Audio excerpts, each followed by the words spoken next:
Buenas tardes a todos y bienvenidos a este encuentro. Le damos la bienvenida a Padre Federico Trinquero. Vamos a dar un aplauso.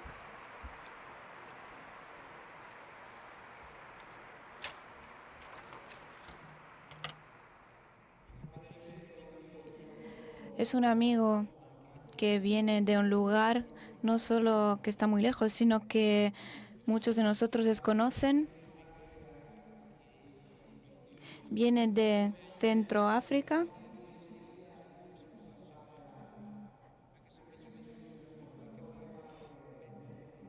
Por tanto, viene de un país que está por el centro del continente negro, pero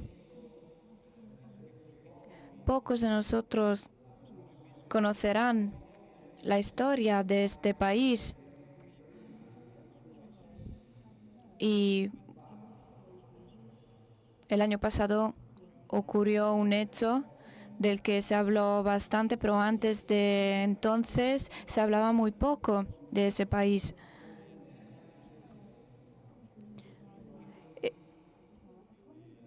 La República Centroafricana experimenta problemas comunes a muchos países de la zona. Se encendió una chispa de guerra civil, de enfrentamientos, de facciones, de golpe de Estado.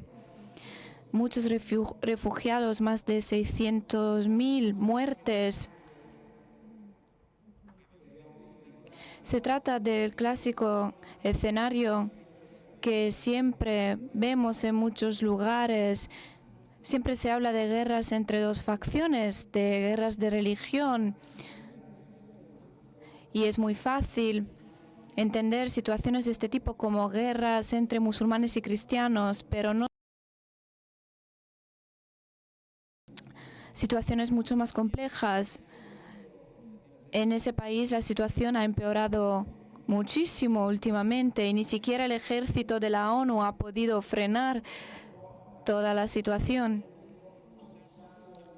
Y algún día en la puerta de su Carmelo, muchos refugiados llamaron a la puerta del instituto porque estaban desesperados. Solo se hablaba de Centroáfrica por esto, hasta lo que ocurrió el año pasado. Y vamos a ver un vídeo acerca de ello.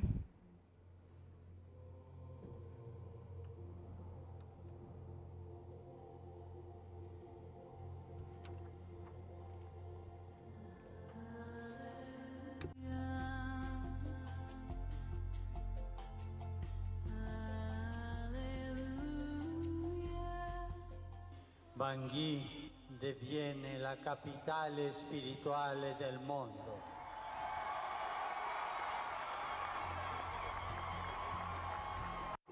Bangui se convierte en la capital espiritual del mundo.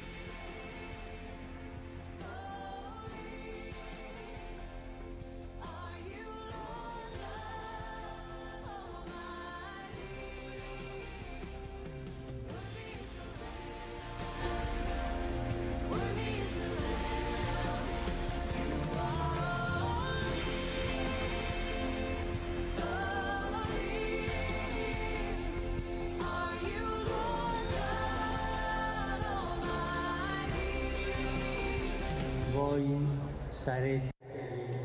Ustedes serán vencedores. Era el final de noviembre de 2015 y el Papa Francisco, abriendo la puerta sagrada de la Catedral de Bangui, abrió el año de la misericordia, incluso antes de abrir la puerta de San Pedro. Y Como habéis escuchado de sus palabras, él ha dicho que ese lugar se convirtió en la capital espiritual del mundo. Por tanto, lo que queremos preguntarle a Padre Federico, quien tiene 39 años, lleva viviendo en Centroáfrica desde 2009, trabajando como maestro de los estudiantes del Carmelo de Bangui. Queremos preguntarle por qué de repente Bangui se convirtió en la capital espiritual del mundo. ¿Qué es lo que había antes? ¿Qué es lo que pasó? ¿Y qué es lo que luego ocurrió? ¿Por qué es tan importante, significativo ese lugar? Por tanto, le vamos a pedir que nos ayude a entender y a conocer esta situación, esta novedad enorme después de que el Papa abrió la Puerta Santa. Buenas tardes a todos.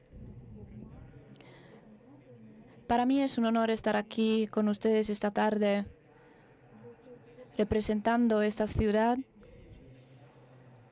Es mi ciudad desde hace 3 años, aunque llevo 7 años viviendo en Centroáfrica. Por tanto, no estoy aquí solo por mí, sino que estoy aquí también para hablar a nombre de mi iglesia, de mi ciudad, mi comunidad y de todos los refugiados que llevan ya 3 años viviendo en nuestro convento. El viernes, cuando salí de Bangui, los refugiados se dieron cuenta de que se trataba de un viaje bastante excepcional, porque normalmente venía a Italia solo una vez cada 2 años. Entonces entendieron que tenía que ser algo muy importante y un prófugo quiso limpiarme mis sandalias para que pudiese llegar en orden y presentarme bien en ese congreso. No conocen bien el meeting de Rimini. Cuando vuelva se los voy a contar. Pero me encantó la aportación, el gesto de esta persona tan sencilla que entendió que había algo muy importante en lo que iba a hacer. Esta tarde me gustaría contarles la historia de este país, qué es lo que pasó allí y por qué el Papa quiso hacernos este gran regalo. Centroáfrica es un país que se conoce muy poco, también porque tiene un nombre un poco desafortunado. Centroáfrica no es una zona de África como África Central, sino que es un país, como pueden ver en la diapositiva. Se trata de un país que está en el corazón de África. El nombre real de Afrique, en lengua sango, la lengua del país, significa corazón de África. Un país real que es muy grande, 2 veces más grande que Italia. Pero lamentablemente tiene mucha paradoja porque a pesar de ser grande, su población es muy pequeña, 5 millones de habitantes que se encuentran sobre todo en la parte occidental del país.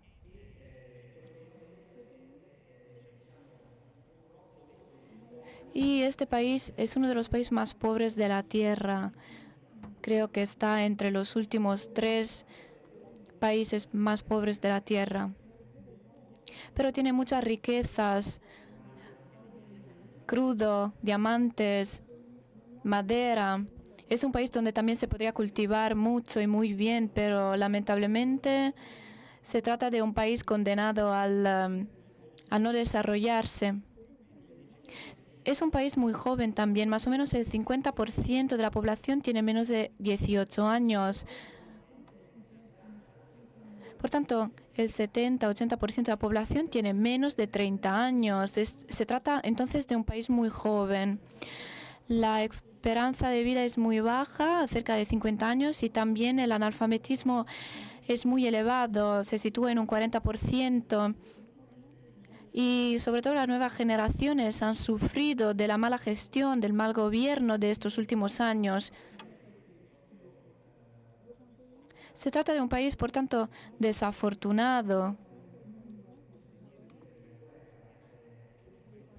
También por la guerra en la que está sumido el país desde hace 3 años. Pero en esta situación el país puede encontrar una oportunidad para salir de esta situación de pobreza y de su desarrollo a la que parecía estar condenado. Les voy a contar cómo empezó esta guerra. Las guerras siempre son muy difíciles de entender.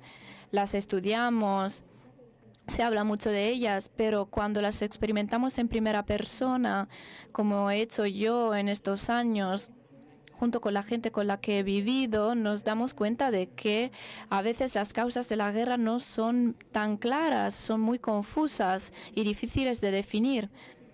Por tanto, ¿qué es lo que pasó? Se trata de un país muy grande donde el Estado nunca consiguió controlar toda la superficie de su territorio. Por tanto, de la parte norte, la parte que limita con Chad y Sudán, un grupo de rebeldes se coalizó, se agrupó en una reunión de rebeldes, una alianza, y trataron de reivindicar algunas cosas al Estado. El Estado ignoró esta situación, la infravaloró y luego esa situación empeoró cada vez más. Por tanto, esta coalición empezó a bajar poco a poco y en el espacio de un año llegaron a la capital, en el sur, cerca de Congo. Esa situación había sido infravalorada, pero esta coalición estaba muy determinada a llegar al poder. Se trata de una zona donde se encuentran la mayoría de las riquezas del país. En marzo de 2013 hubo un golpe de Estado y luego la coalición tomó el poder, pero no fue capaz de gestionarlo. La mayoría de los afiliados eran musulmanes y incendiaban todas las aldeas por las que pasaban, violaban a las mujeres, mucha violencia. E incluso nuestra misión fue afectada por la llegada de estos rebeldes. Luego se trató de volver a tomar el poder. Estamos en diciembre de 2013. Y el 5 de diciembre de 2013, con la reconquista de Bangui por parte de las milicias de los anti-Baraka, que eran en su mayoría cristianos, estalló una guerra civil muy fuerte. Solo el 5 de diciembre en Bangui se mataron 300 personas y fue así durante muchos meses. Por tanto, en este contexto empezó nuestra aventura, como ya han podido ver en las imágenes. El 5 de diciembre estábamos a punto de salir para ir a la escuela. Yo soy profesor en el seminario de Bangui. Estábamos a punto de salir para ir a la escuela, pero escuchábamos algunos disparos, algunos tiroteos, y vemos que había gente que estaba llegando a nuestro convento. Por tanto, antes de salir,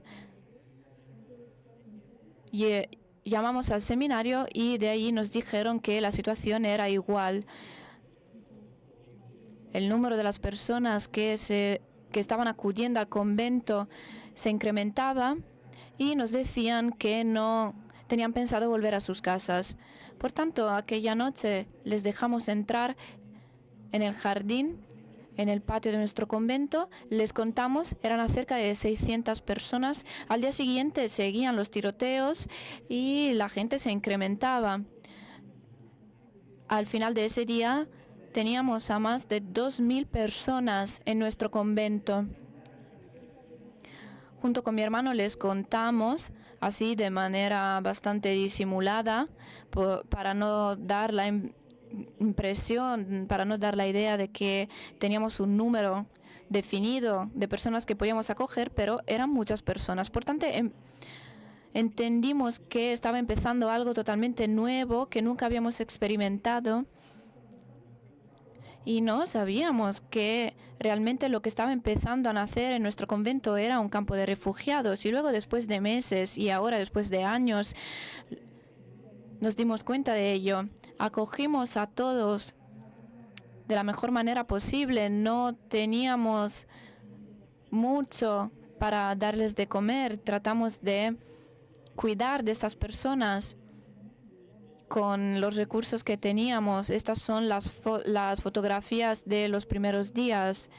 Luego los combates y la batalla continuó y a las 2 semanas, después de 2 semanas de que llegaran estas personas, los tiroteos se incrementaban y la gente también aumentaba en nuestro convento. A la mañana siguiente volvimos a contar junto con algunos organismos internacionales y el número de refugiados se situaba en unos 10.000, incluso más de 10.000. Al principio, 2.000 refugiados nos parecían ya muchas personas, pero ahora eran muchísimas. Por tanto, teníamos que hacer frente a esa situación. ¿Seríamos capaces de manejarla? Pues sí, aprendiendo también de los errores y de las sugerencias que se nos dieron también.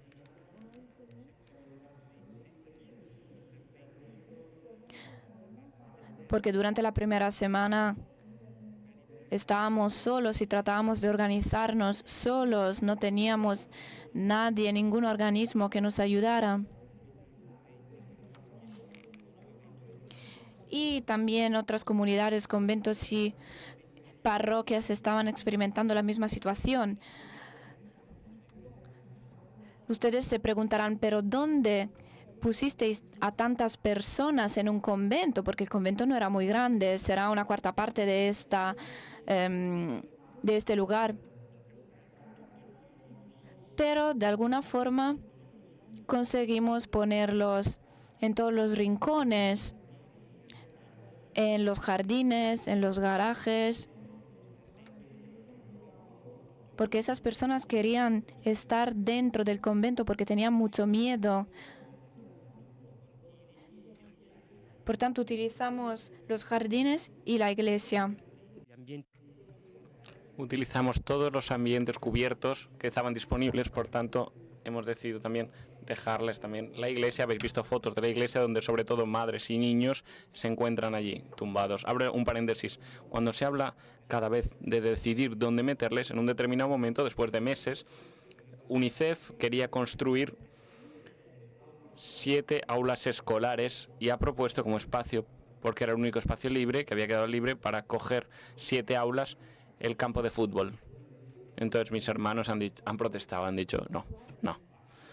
Vale, la iglesia, un luego abierto para rezar, siempre lo encontramos, pero el campo de fútbol no. Por tanto, efectivamente, en la herba hay poca en el campo, pero al menos a fútbol jugamos porque el campo no lo queremos ocupar con clases. Por tanto, el rector se lo ha dicho. Pero al final resulta que no pudieron negárselo a UNICEF y pusieron ahí varias tiendas y no pudieron seguir jugando a fútbol. Al principio dábamos algunas medicinas, por suerte teníamos entre los prófugos a un amigo que era médico, había malaria y después nos empezamos a dar cuenta de que los enfermos y heridos eran muchísimos.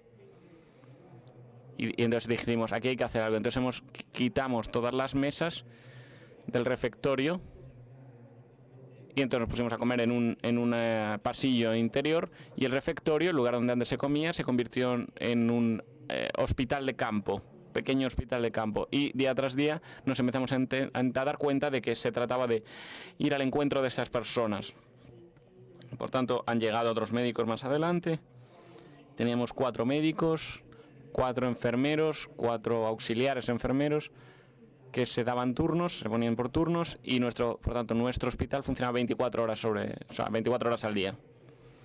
Para ir al encuentro de estas personas enfermas o heridas, cuando la gente deja su casa que ha sido incendiada o simplemente tiene miedo para salvar su vida, uno corre muy rápido y hay algunas personas que han caído en la carrera, que se han herido.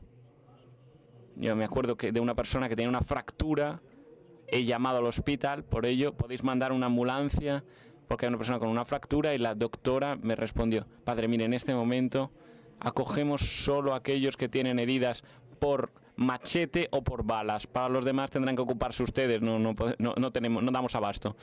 Y por tanto tuvimos que ocuparnos también de esto, de las heridas más graves, de los enfermos.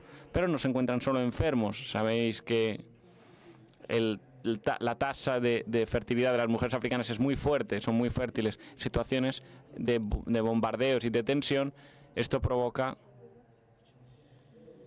una aceleración del embarazo y conlleva el parto, y por tanto hemos visto que había diferentes mujeres que estaban concluyendo su embarazo.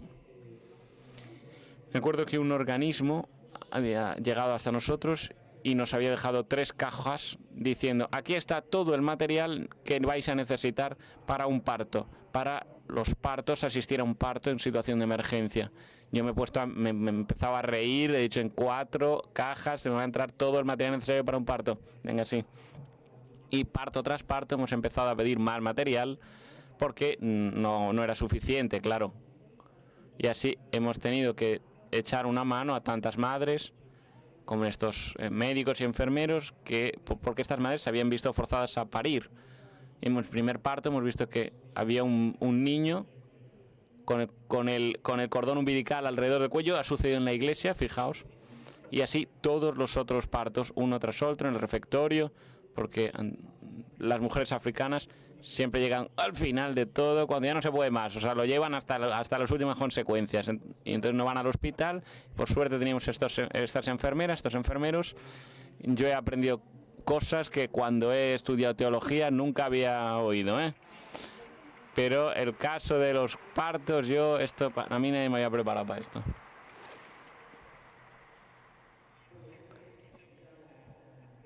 Y bueno, digamos que la providencia, ¿no? Dos meses antes de estos acontecimientos, es decir, agosto de 2013, estamos hablando de un joven, ha pedido entrar en el Carmelo como aspirante y era enfermero. Ha podido ayudarnos como responsable enfermero. Y se ha dado un parto entonces, por aquel entonces, solo estábamos él y yo. Y entonces yo le dije: mira, vamos a hacer así. Yo en esto soy el novicio y tú eres el maestro, así que tú dime lo que tenemos que hacer y yo. Más allá de esta cosa, ¿no?, de los niños, imaginaos que habrá sido para mí una experiencia muy, muy bella, porque han nacido por lo menos una treintena en el convento, ¿no? Algunos han nacido en el jardín. Cuando eran 10.000 personas, era impensable, ¿no?, poder meterlos a todos en la casa. Con igual han tenido que dormir a los alrededores del convento. En los meses de febrero, los primeros meses, ellos mismos han construido tiendas usando ramas de palma, y luego posteriormente ellos han empezado a usar las tiendas de plástica que habéis visto ya en las fotos. Se trataba para estas gentes de darles de comer. Había 2 problemas que resolver: uno, el agua, darles de comer, y luego también asegurar la higiene, ¿no? Me acuerdo que eran tiempos en los que el ébola todavía estaba acampando por allí y por tanto la epidemia era muy fuerte, ¿no? El asunto higiene hemos tenido que ser muy severos. Los propios frailes, mis hermanos, han tenido que cavar zanjas para que estas personas pudieran ir al baño de esta manera y así evitar contaminación en las zonas de habitación. Imaginaos que la epidemia se extiende muy rápidamente, es algo increíble. Hemos puesto reglas muy férreas en este asunto, porque yo decía: si no morimos por el CLK, puede que muramos por el cólera con los excrementos, o sea que mucho ojito. Un prófugo ha ido a un hermano mío: padre Federico, antes de ser fraile usted fue militar, ¿no? Porque está siempre, es durísimo. Dice: no, siempre he sido fraile, pero mira, cuando se trata de una cuestión de higiene hay que ser muy determinante. Pero gracias a Dios solo tuvimos una pequeña epidemia de varicela entre los niños y bueno, pues lo sacamos adelante. Evidentemente había que darles de comer a toda esta gente, que eran muchísimos, y hemos sido capaces de hacer meriendas. Habéis visto algunas imágenes con mis hermanos que sacaban algunas cosas en los primeros días para dar de comer a los niños, pero obviamente no sabíamos el día anterior que tendríamos 2.000 personas en la mesa. La primera ayuda que nos llegó fue un queridísimo amigo musulmán que nos quiere y nos quería mucho por aquel entonces, pero que no podía venir. En esta guerra se han creado un enclave de musulmanes en la capital, donde los cristianos no pueden entrar, los musulmanes no pueden salir de allí, pero sabiendo el musulmán en qué situación nos encontramos, nos ha mandado un montón de arroz y de azúcar y también aceite. Bueno, Jesús habría multiplicado las cosas por... Jesús habría multiplicado todo. Nosotros hemos llegado casi a hacerlo. Y cuando han llegado los primeros camiones de la Cruz Roja Internacional, venían por la mañana 3 camiones. Se descargaban estos camiones de la Cruz Roja y todo este material se depositaba en un claustro. Y después la Cruz Roja pues se llevaba sus camiones vacíos. Una vez que había bajado todos los materiales, para 10, pues estas cosas daban para 10.000 personas, que esto no es simple, ¿Cómo se hace? Hemos pensado todo, hemos multiplicado por 10.000 las cosas. Yo, que soy muy testarudo, he dicho, bueno, pues ponemos a la gente en fila. Cogemos a las mujeres, quitamos a los chicos, quitamos a los hombres, a los niños y niñas, primero, y se lo damos a las mujeres, ¿no? Pero es imposible poner a 2.000, 3.000 mujeres hambrientas en fila, es imposible. No hemos sido capaces porque hay quien se lamentaba, quien quería pasar 2 veces, y entonces nos hemos reunido para intentar solucionarlo, preguntándonos cómo podemos hacer, y al final nos hemos organizado de esta manera. Hemos dividido el campo de los refugiados en 12 barrios. Hemos censado núcleos familiares y los hemos dividido intentando que no hicieran trampas. Dábamos listas, dividíamos todo el material en base a los 12 barrios, y cuando todo el material se había X sacos de garbanzos, tantos sacos de legumbres en general, tantos sacos de cada cosa, se dividía entre 12, y después, posteriormente, se llamaba al jefe de cada barrio, se le entregaban las cosas correspondientes, se cargaban en el tractor, y posteriormente se le llevaba a la zona, al barrio correspondiente, la nutrición para la zona 1, la zona 2, la zona así sucesivamente. Y por tanto lo llevamos a la zona correspondiente, y allí se quedaba uno de nosotros para seguir toda la distribución, de tal suerte que la distribución fuera hecha de manera correcta.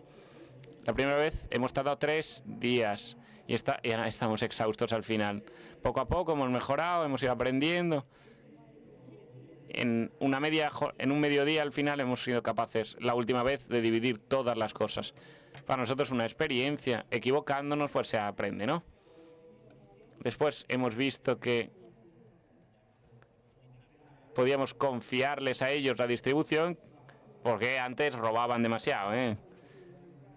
Los frailes tuvimos que volver a gestionar la cosa, y ellos estaban muy contentos de esto, porque así llegaba la parte justa. Cada prófugo, cada refugiado, la parte que cada refugiado se merecía, y así cada día llegaba la carga y nosotros teníamos que gestionarlo.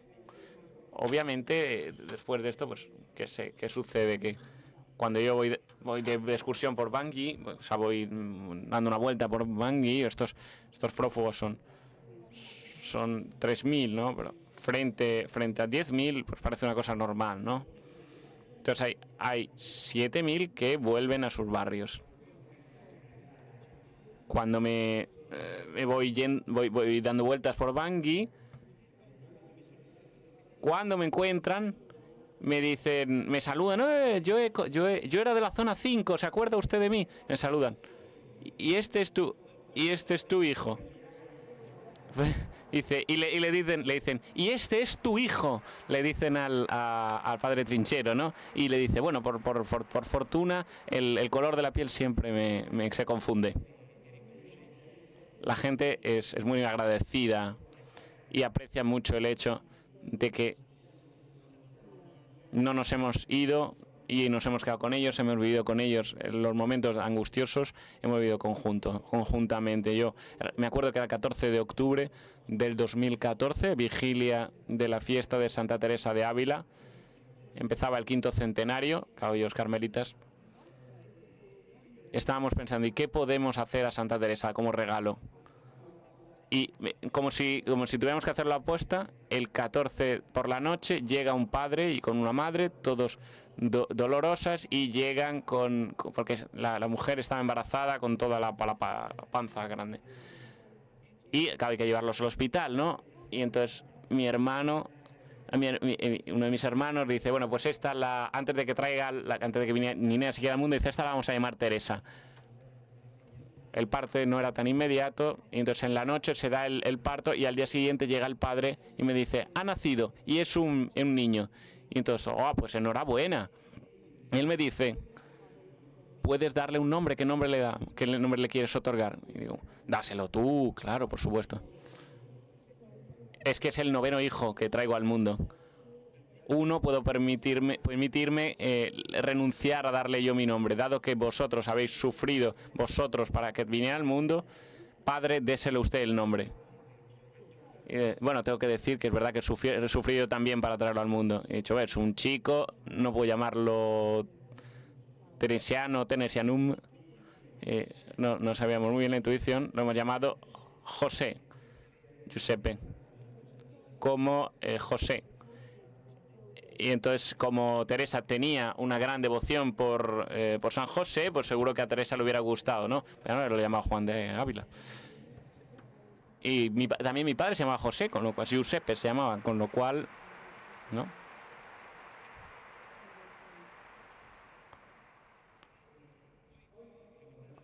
Me gustaría también contar otro episodio muy bonito que ocurrió nos gustó tanto a mí como a mis hermanos, ¿no? Fue un milagro.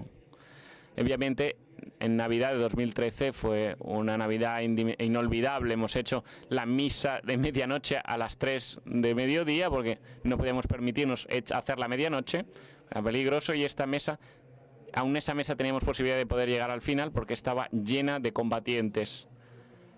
Finalmente, menos mal que pudimos hacerlo. Fue bonito ver a esta gente cuando hay bombardeos. Temía y temblaba, pero no se iban, ¿no? Hemos llegado hasta el final y nos hemos hecho muchos regalos. En la Navidad de 2015 teníamos una cierta experiencia, la situación en Bangui estaba ciertamente un poco más tranquila. Cuando ya estamos en mes de Navidad y cerca de la Navidad, ¿cómo sería bello hacer un regalo a todos los niños? ¿Y cómo podemos hacer, ¿no? Hemos estimado un poco lo que teníamos. Teníamos como 1.500 niños por debajo de los 10 años. Es verdad que los niños africanos se contentan mucho más fácilmente que sus coetáneos europeos. Pero ¿cómo podríamos contentarles, no? No teníamos medios. 1.500 son muchos, ¿no? Bueno, si pudiéramos llevarles algo, aunque fuera leche, chocolate o azúcar, algo para celebrar. No, nada, no llegábamos. 24 de diciembre, hacia las 2 del mediodía, llegan dos grandes coches, de donde bajan de los coches hombres bien vestidos, de un organismo desconocido, y bajan de sus coches 5 grandes cajones. Y dicen, estas cajas tan grandes, hay 1.600 juguetes para vuestros niños. Justamente el número que nosotros esperábamos. Y esta gente desapareció, no nos acordamos de quiénes eran. Es un organismo que no existe, que hemos buscado y no existe. ¿Y cómo podemos hacer? ¿Quién me ha mandado esto? ¿No? Para nosotros fue la providencia. No conocíamos quién era esta gente, de dónde venían, ni nada. Han cumplido un deseo nuestro legítimo más allá de nuestras expectativas, pero se habría el problema de distribuir los juguetes. Era el 24 al mediodía, teníamos que distribuirlo en ese momento. ¿Y cómo podemos hacer? Teníamos ya una cierta experiencia. Entonces me ha venido a la cabeza el único meeting en el que he empezado, 1997, tenía 18 años. Yo participaba de la otra parte, no de la parte donde estoy ahora, no era ponente. Entonces, había visto que cuando había una autoridad, una persona importante, que tenía que hacer de conferenciante, que había voluntarios que hacían un cordón en torno a la persona y lo acompañaban. Bueno, como han hecho conmigo ahora. Y han dicho, qué bonito sistema, muy discreto, muy eficaz, para acompañar a una persona. Qué bien, que me gustó este método. Y entonces hemos dividido en 12 partes estos regalos y cada fraile ha recibido 2 bolsas con los regalos, divididos los regalos, por tanto, en 12 zonas, que eran los 12 barrios, como nos acordamos, y entonces han sido acompañados a cada frailes. Entonces los musculosos jóvenes han rodeado a cada fraile y los han ido llevando a cada uno de estos sitios que les protegían para que los niños, apenas hubieran entendido que había regalos para ellos, los habrían seguido y habrían intentado cogerle los juguetes. Entonces lo hemos hecho con gran precisión, apenas hemos salido del convento con la estatua de Jesús Niño, el niño Jesús, y con estos regalos, pues rodeados cada uno por un cordón de una cadena humana. Hemos ido a cada uno de los diferentes barrios y en una hora hemos sido capaces de distribuir todos estos regalos, todos estos juguetes. Y veis que el meeting también repercute en el campo de refugiados, no sé.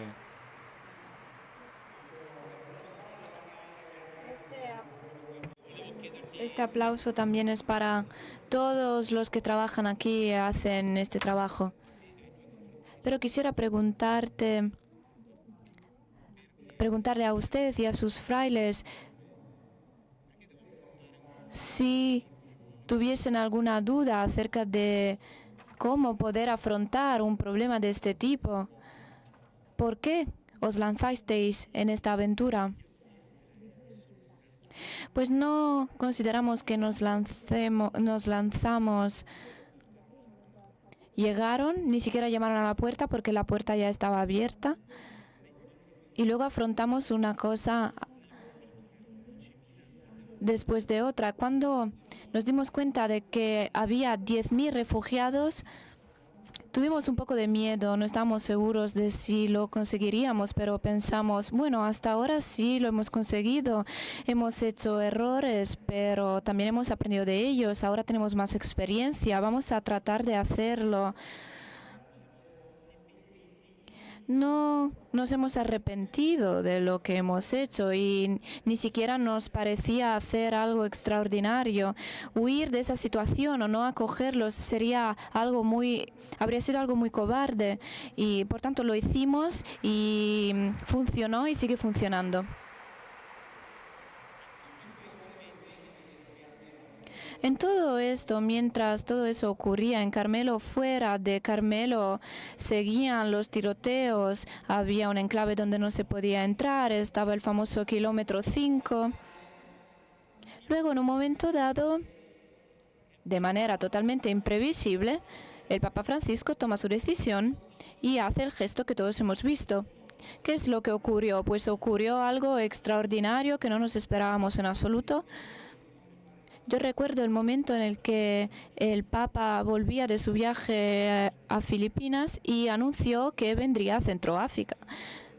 Y yo pensé, bueno, seguro que quería decir África Central, no puede venir aquí. Pero luego lo comprobé y dije, sí, va a venir aquí. Se lo comuniqué a mis hermanos y estábamos muy contentos. Y luego descubrimos que el Papa no solo quería venir, sino que quería empezar con una semana de antelación el año de la misericordia en Bangui. Entonces dije, bueno, esto va muy en serio. Yo estaba entre los que creía que no era una buena idea que el Papa viniera a Bangui. Una de las razones era que este país no tiene un ejército, no tiene un servicio de orden, nada. Por tanto, no sería capaz de gestionar toda la gente que acudiría para ver al Papa. Y luego también el tema de la seguridad del Papa y de la gente que vendría. El día antes que viniera el Papa, seguían los disparos y los tiroteos y nosotros teníamos un montón de refugiados. Entonces me preguntaba, ¿pero cómo podrá venir y estar aquí? Pero afortunadamente no escuchó mis consejos, sino que escuchó los consejos del nuncio apostólico, el señor Coppola, que creía en la visita del Papa y entonces dijo, no, sí, podemos hacerlo. Lo vamos a conseguir. Y el Papa mismo decía que, en primer lugar, le tenía mucho más miedo a los mosquitos que a la situación en Bangui. Por tanto, que no suponía un problema. Y segundo, que vendría a Centroáfrica bajo cualquier circunstancia. Por tanto, el Papa vino y la visita fue muy bien. Incluso nos dijeron que la organización estaba muy bien.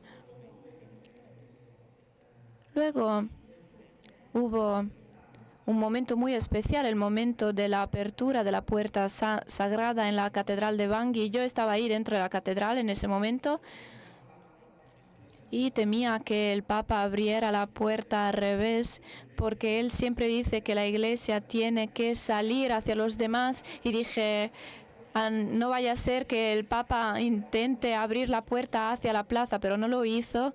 Afortunadamente la abrió hacia adentro y antes de abrirla dijo en italiano 3 veces, Bangui se convierte en la capital espiritual del mundo, y nosotros no lo sabíamos.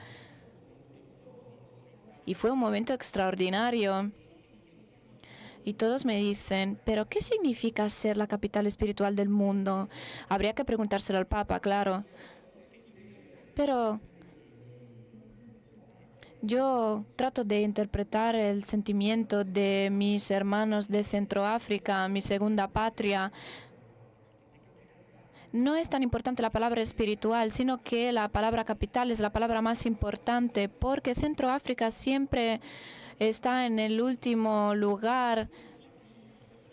Siempre, todas las veces que hay una competición, nosotros nunca participamos porque sabemos que vamos a perder. Entonces, cuando nos dijeron, vais a ser la capital espiritual del mundo, nos quedamos muy sorprendidos, pero estábamos muy contentos. Sabíamos que no tendríamos la posibilidad, no seríamos capaces de ser la capital económica y política del mundo, pero sí vamos a ser la capital espiritual del mundo. Por tanto, fue un momento en que sentimos lo que significa tener un complejo de superioridad. A veces se habla del complejo de inferioridad, pero nosotros en ese momento tuvimos un complejo de superioridad. Por tanto, éramos los últimos. El Papa vino, conocía toda nuestra historia, nuestra situación y nos convirtió en los primeros. Por tanto, todo lo que nos pasó, nosotros lo vivimos como una misión, un compromiso que el Papa nos confió. Y vamos a ver si todo esto va a arrojar los resultados esperados.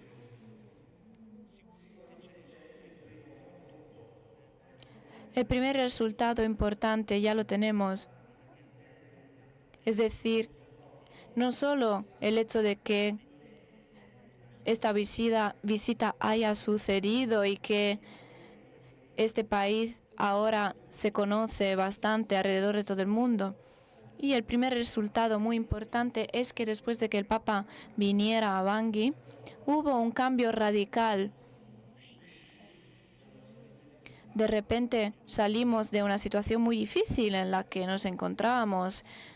Teníamos la sensación de que no conseguiríamos salir de esa situación porque llevábamos décadas teniendo guerras civiles, golpes de Estado, y siempre nos parecía que la situación iba empeorando y todas las ayudas, las misiones de la ONU, de los demás países, no servían para nada. Entonces ya no estábamos motivados. En cambio, después de la visita del Papa tuvimos un nuevo entusiasmo, una manera distinta de ver las cosas. Entonces pensamos, sí, podemos hacerlo. Ante todo, los disparos han disminuido mucho y la situación ha mejorado de manera muy clara. Y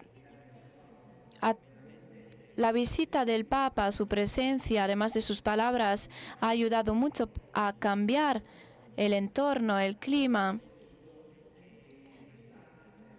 No solo la comunidad cristiana, sino que todo el país ha entendido que iba a empezar algo nuevo. Hemos visto ese gesto muy bonito, el gesto de salir sobre la papamóvil junto con el imán y entrar en la zona kilómetro 5, la zona donde hasta el día anterior se disparaba. ¿Usted qué es lo que pensó cuando el Papa hizo aquel gesto? ¿Qué es lo que ocurrió? Sí, el Papa, con mucha valentía, porque se trataba de una zona roja por la que no se puede pasar, decidió pasar por esa zona, atravesarla e ir a la mezquita. Y los musulmanes del barrio le acogieron, estaban muy contentos por el hecho de que estaba allí y lo escoltaron hacia el estadio donde luego se celebró la misa. Por tanto, los cristianos también quedaron muy sorprendidos por este gesto. Fue como abrir un nuevo recorrido, una nueva posibilidad para esta ciudad, para el país. Yo creo que fue un gesto muy bonito que no teníamos previsto y fue un gesto que nos hizo entender de que tenemos que cambiar la situación, tenemos que cambiar nuestra actitud, porque después de las guerras siempre llega una sensación de que nos tenemos que vengar. En cambio, el Papa dijo que es necesario que alguien empiece a decir no, no me voy a vengar, y eso significa renunciar a la violencia. Y eso pasó después de algunos meses cuando se mató a otra persona y todos nos esperamos la reacción de tratar de vengarse y en cambio esa reacción no ocurrió. Por tanto, el gesto del Papa de aquellos días ayudó a mejorar y a cambiar la situación. ¿Y qué es lo que está cambiando en lo que atañe a la vida dentro del Carmelo, en lo que atañe a las relaciones entre vosotros y con las personas que seguís alojando? Bueno, está claro que no estábamos acostumbrados a afrontar todo lo que tuvimos que afrontar. Después de reunirnos, nos dijimos que teníamos dos opciones: echarlos o irnos nosotros. Estas eran las opciones que teníamos por delante, pues nunca pensamos que teníamos que echarles.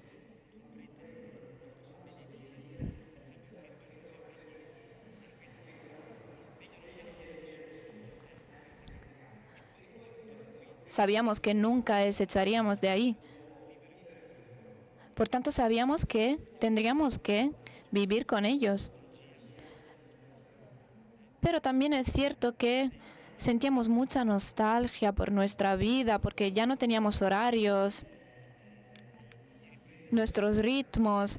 Queríamos volver a retomar nuestros ritmos, nuestras costumbres tradicionales, porque pasamos noches en que incluso teníamos que dormir con nuestros vestidos, con un ojo abierto, porque teníamos que siempre estar listos, pero luego poco a poco pudimos recuperar nuestros espacios de hermandad, de intimidad que necesitábamos. Por tanto, terminamos entendiendo que era posible compaginar las exigencias, las necesidades de la gente que ya vivía allí con nuestras necesidades.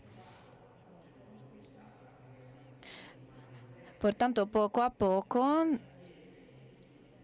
recuperamos todos nuestros ritmos y nuestros tiempos, los tiempos para las oraciones, para comer juntos, y nos dimos cuenta de que los refugiados también entendieron nuestras exigencias y tenían también mucho respeto.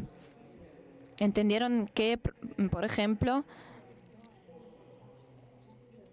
podían interrumpirnos solo en casos muy graves, en caso de que alguien necesitara ayuda o alguien se estuviera muriendo.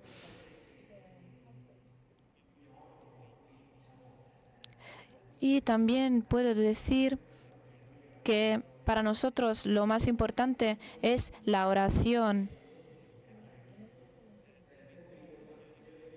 Pero yo nunca he concebido lo que estaba haciendo como algo que entraba en contradicción con mi vida de oración. Me parecía lo más normal del mundo, no me parecía que fuese algo que robara mi tiempo para dedicar al Señor. Y con el paso del tiempo encontramos una manera de coexistir. Por ejemplo, en el momento en que se ponía el sol, que es el momento más activo cuando la gente vuelve al convento, es el momento en que hay más ruido y nos terminamos acostumbrando a ese ruido. Es el momento en que nosotros cenamos, pero ya no nos molesta ese ruido. Es como una música que nos acompaña. Incluso creo que el día en que salgan para irse de ahí, les vamos a echar de menos, porque es algo que da mucha sustancia, que da más importancia a nuestras oraciones. Usted ha dicho que esas personas son un regalo para nosotros, dan un sentido renovado a nuestra vida. Sí, porque nos han obligado a revivir el Evangelio, porque tener a Jesús ahí al alcance de la mano es una ocasión que no podemos desaprovechar. Sería muy estúpido desaprovechar una oportunidad de ese tipo. Estábamos muy cansados, claro, pero luego recuperas las energías y entiendes que se trata de una oportunidad única y estábamos seguros de que era lo único que podíamos hacer, era justo hacer eso. Muchas veces nos levantamos por la mañana, nos despertamos y decimos, pero estoy haciendo lo que es justo para mí, esta es la vida que quiero para mí. Pues nosotros ahí tuvimos la gracia de entender que era justo, no nos estábamos equivocando y vamos a conseguirlo, vamos a poder hacerlo. Y también teníamos nuevos amigos, gente que nos respaldaba en nuestra actividad, en lo que hacíamos, nos da también mucha valentía.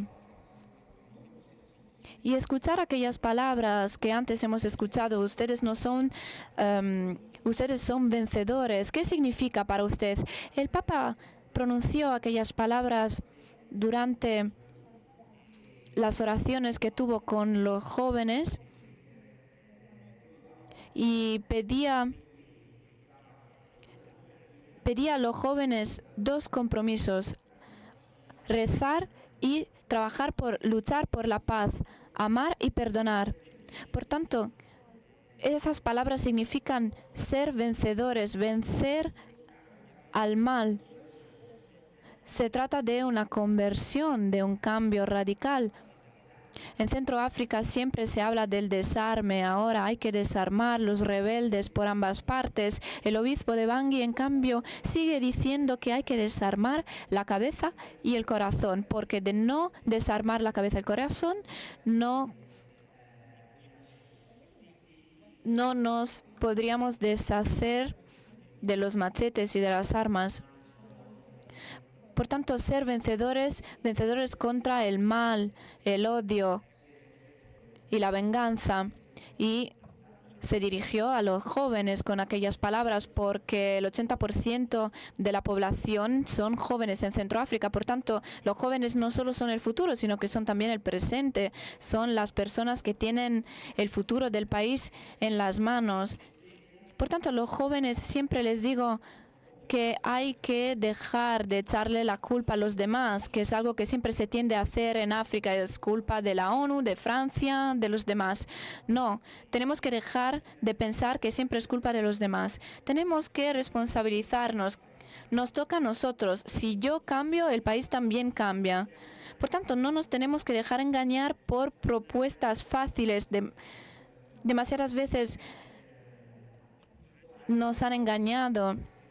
En Centroáfrica, la gente tiene que conseguir decir que no, renunciar a esas propuestas fáciles. Por ejemplo, en Italia, esa situación se puede comparar con la situación de Italia en la posguerra, porque en Italia tuvimos que reconstruir el país y hubo personas muy importantes que llevaron a cabo cambios muy importantes y ahora vivimos en un país bonito y democrático gracias a ellos. Y ahora yo estoy experimentando el mismo momento de reconstrucción y de oportunidad en Centroáfrica, donde hay jóvenes que tienen delante de sí tienen un país en sus manos que no hay que reconstruir, sino que hay que construir. Muchas cosas que hay que construir por primera vez. Por tanto, se trata de un honor y de una responsabilidad muy importante. El honor de poder acompañar y respaldar los jóvenes en este momento. La última demanda tiene que ver con los jóvenes porque usted es maestro de novicios. ¿Cuántos jóvenes estudiantes tiene usted? Se trata de muchos jóvenes y también se están añadiendo algunos refugiados. En septiembre seremos 11, como un equipo de fútbol, vamos. Por tanto, para ellos, ver ahí al Papa, verle haciendo esos gestos, pronunciando aquellas palabras, ¿qué significó? ¿Cuál fue el impacto? ¿Cómo les afectó? Les afectó de manera muy fuerte, por supuesto, porque si pensamos que, por ejemplo, para ellos fue la primera vez en que vieron en persona al Papa, por tanto quedaron muy sorprendidos porque se dieron cuenta de que sí, aquí existimos y también somos un bien para la Iglesia, para el Papa, para el mundo. Por tanto, este gesto les afectó mucho y cambiaron también. Dejar de quejarse y entender que hay que actuar porque les toca a ellos ahora. Ya que has mencionado que también hay algunos refugiados entre ellos, se me ocurre la historia de Alain. ¿Qué le pasó a Alain? ¿Nos puede contar la historia de Alain? Pues es una historia muy bonita. Alain es un joven centroafricano, tiene 22 años. Llegó al Carmelo, ni siquiera sabía que existiera, pero estaba huyendo de la guerra. Llegó al Carmelo, ahí encontró a su familia que ya no podía encontrar. Allí durmió durante muchas semanas por el suelo delante de la puerta del convento. Y luego notaba que todas las mañanas venía a misa. Había mucha gente, claro, que venía a misa, pero ese joven siempre puntual, muy interesado, me llamó mucho la atención. Luego, después de 3 meses, quiso hablarme. Pues nos sentamos y así, sin darle vueltas, me dijo: «Padre, quisiera ser como usted». Yo pensé, bueno, esperemos que vaya a ser mejor que yo, pero entendí que estaba fascinado, sin ninguna propaganda vocacional que nunca se hace en Centroáfrica. Y me dijo, sí, porque siempre les veo muy unidos, rezando, trabajáis en el campo de refugiados y luego desaparecéis y luego volvéis a aparecer rezando. Y me preguntó muchas cosas, tenía mucha curiosidad por lo que hacíamos y se me ocurrió una regla de San Benedicto que dice que para entender si un joven realmente busca al Señor, si es apto para la vida monástica, creo que tiene que estar 5 días delante de la puerta del monasterio. Y yo dije, bueno, Adel lleva 3 meses ahí. Entonces pensé, bueno, sí. podría hacerlo. Entonces empezó a vivir con nosotros. En estos días ha hecho la selectividad, la tercera vez que lo hace. Por tanto, esperemos que haya aprobado, porque es un chico muy bueno, muy inteligente, muy sensible, muy transparente. Yo espero que apruebe. Les diré si realmente va a salir adelante. La última pregunta.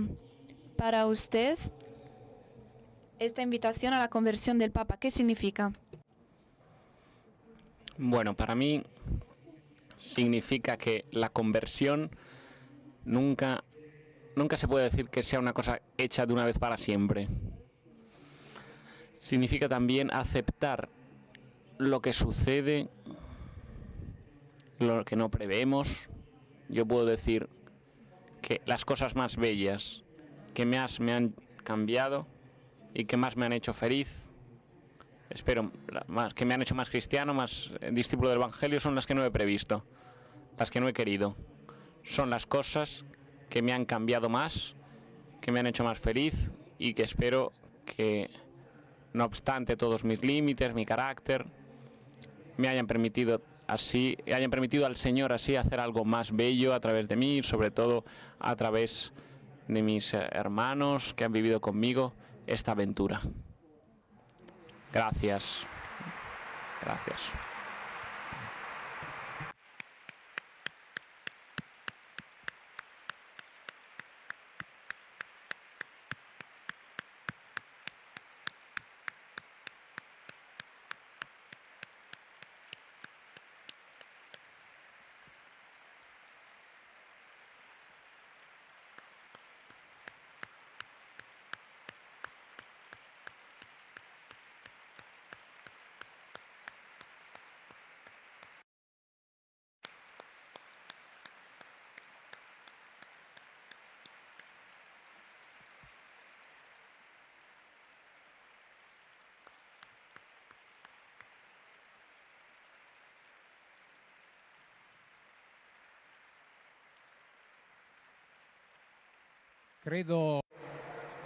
Creo que la sonrisa y la cara del Padre Federico, junto con las palabras que nos ha dicho, sean el testimonio más bello de lo que puede generar un hecho como el que ha llevado a cabo el Papa.